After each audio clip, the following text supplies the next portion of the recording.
आपका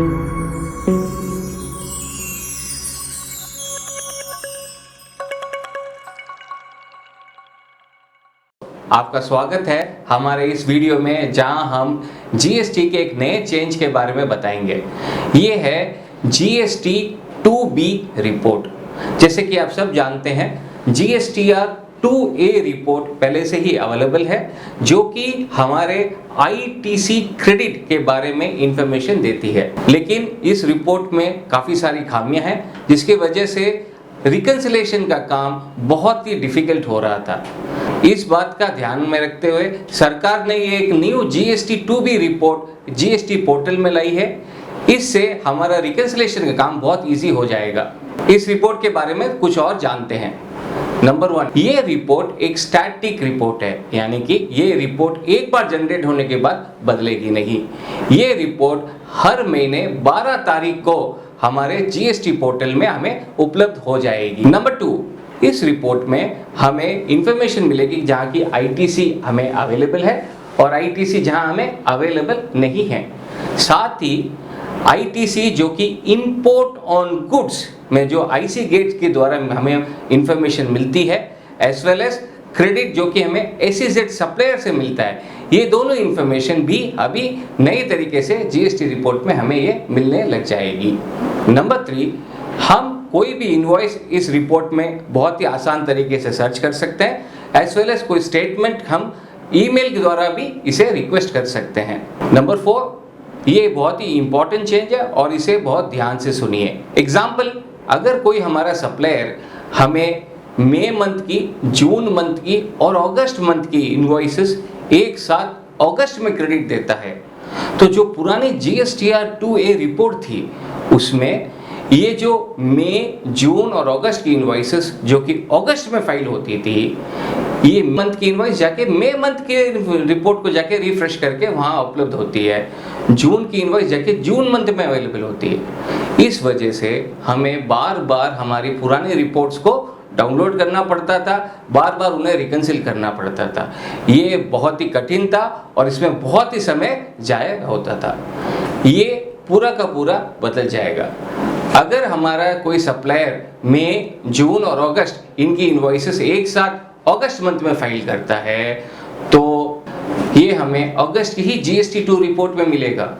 इस तरीके से हम एक लिस्ट बना सकते हैं जिसमें कि वो इनवॉइसेस होगी जो हमें पिछले महीने क्रेडिट नहीं मिली, और हम पता कर सकते हैं कि उनमें से कोई क्रेडिट हमें इस महीने मिली है और जो बैलेंस रह गया है वो हम अगले महीने कैरी फॉरवर्ड करके चेक कर सकते हैं। जो हमारा आईटीसी रिकंसिलेशन का काम था वो बहुत ही इजी हो जाएगा और हम ये आसानी से पता कर सकते हैं कि कौन है वो सप्लायर्स जो रेगुलरली अपना जीएसटी रिटर्न फाइल करने में डिफॉल्ट करते हैं। नंबर 5, इस रिपोर्ट में आईटीसी नॉट अवेलेबल की इंफॉर्मेशन भी दी जाएगी। जनरली ये वो इनवॉइसेस हैं जो कि हमारे सप्लायर ने जो हमारा फाइनेंशियल ईयर है उसके 6 महीने के बाद वो उन्होंने रिटर्न फाइल की है।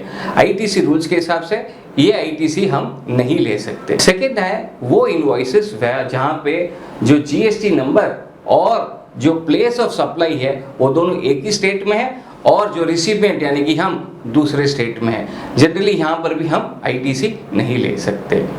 नंबर 6, इस रिपोर्ट में आईटीसी अवेलेबल वाले इनवॉइसेस की भी जानकारी दी जाएगी।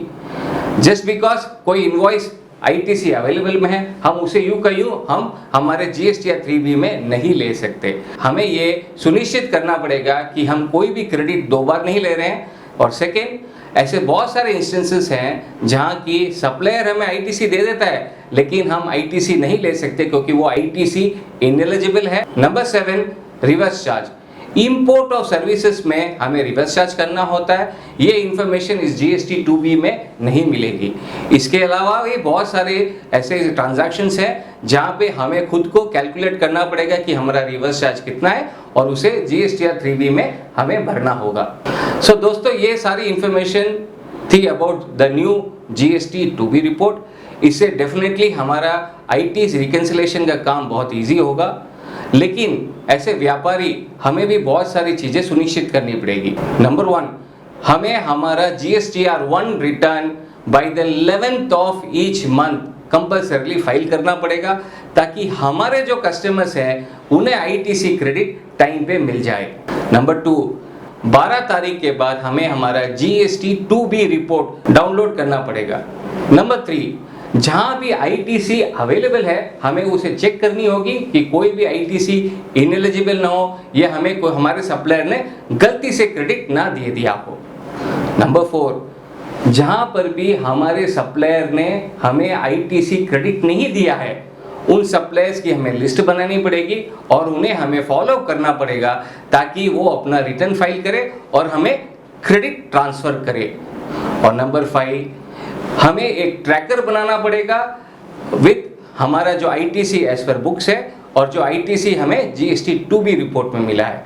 और हमें ये पता करना पड़ेगा कि कौन से वो सप्लायर्स हैं जो रेगुलरली अपना जीएसटी रिटर्न फाइल नहीं करते हैं। हमें या तो उन्हें बताना होगा कि भाई हमारे साथ व्यापार करना है तो आपको रिटर्न बराबर टाइम पे फाइल करनी होगी, या हम आपसे व्यापार नहीं कर पाएंगे।